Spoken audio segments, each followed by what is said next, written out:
Le présent projet de budget pour la mission Travail et emploi est quasi stable par rapport au budget initial 2015. Il s'agit de plus de 11 milliards d'euros engagés en faveur du soutien à l'emploi.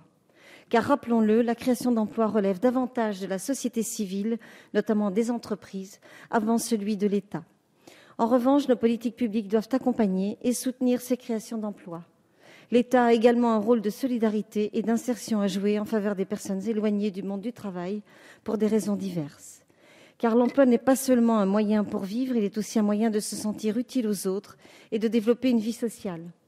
Au-delà de la précarité économique que connaissent les personnes sans emploi, la précarité sociale au sens des relations humaines s'ajoute souvent aux difficultés financières. C'est bien pour ces raisons que nous récusons les critiques apportées régulièrement par l'opposition sur les contrats aidés. Ces contrats sont de véritables leviers en faveur de la solidarité et de l'insertion qui permettent de prévenir des situations de rupture et les nombreuses conséquences qui en découlent bien souvent. C'est pourquoi je me réjouis de voir les 35 000 nouvelles entrées prévues via le dispositif des emplois d'avenir. Par ailleurs, les derniers chiffres du chômage, et notamment le chômage des jeunes, sont encourageants. Bien sûr, il reste encore beaucoup à faire et il faut que cette tendance se confirme dans la durée. Mais force est de constater que la reprise s'engage et nous devons le souligner. Bien sûr, il est difficile d'évaluer l'impact direct d'une mesure politique sur les créations d'emplois. Il serait donc présomptueux d'accorder tout le bénéfice des signaux positifs du marché de l'emploi à la politique menée par le gouvernement, mais ce serait mentir que d'affirmer qu'elle ne fonctionne pas.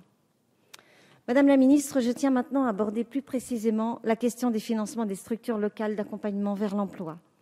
Tout d'abord, vous avez annoncé une discussion concernant un nouveau dispositif d'attribution de financement aux maisons de l'emploi. Elle serait financée dorénavant sur projet et sur résultat. Car le transfert récent de la tutelle de ces structures au profit des nouvelles régions instituées par la loi NOTRe a suscité quelques inquiétudes. Ces structures craignent un effet néfaste sur la coordination de la mise en place de la politique de l'emploi sur nos territoires avec Pôle emploi, qui demeure une structure nationale. Si je partage votre volonté d'améliorer l'efficacité disparate des maisons de l'emploi, pourrez-vous nous garantir que les projets qu'elles mènent aujourd'hui et qui fonctionnent, comme sur le territoire où je suis élue, ne seront pas fragilisés par ces deux réformes structurelles mises en place de façon concomitante? Pour ce qui concerne les missions locales chargées du déploiement des dispositifs nationaux en faveur de l'emploi, je m'interroge sur l'opportunité de baisser leur financement au regard des missions essentielles qu'elles accomplissent sur nos territoires. Vous avez annoncé lors de la commission que leur financement serait, je cite, « conforté en 2016 ». J'aimerais quelques éclaircissements sur ce point. J'en viens enfin au dispositif local d'accompagnement dont le projet de budget prévoit une baisse de 8% de ses crédits. Nous sommes nombreux à craindre que cette baisse n'affecte la capacité du dispositif à pérenniser des emplois d'utilité sociale des 650 000 associations employeuses en France.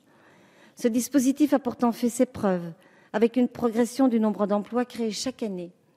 Je souhaiterais que le gouvernement nous apporte des éléments concernant ce choix budgétaire que je regrette.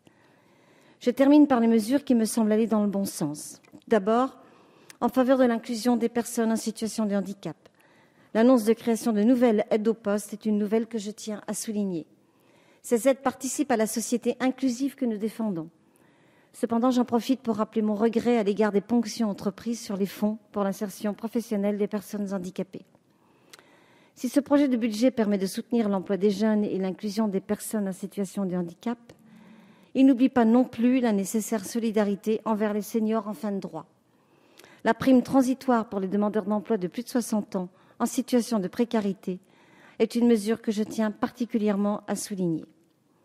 J'aurais pu également parler de l'apprentissage qui relève de la compétence des régions, mais que l'État continue de soutenir financièrement. C'est en fonction des réponses que vous apporterez, Madame la Ministre, à mes interrogations que je déterminerai ma position concernant le vote de ce budget. Je vous remercie.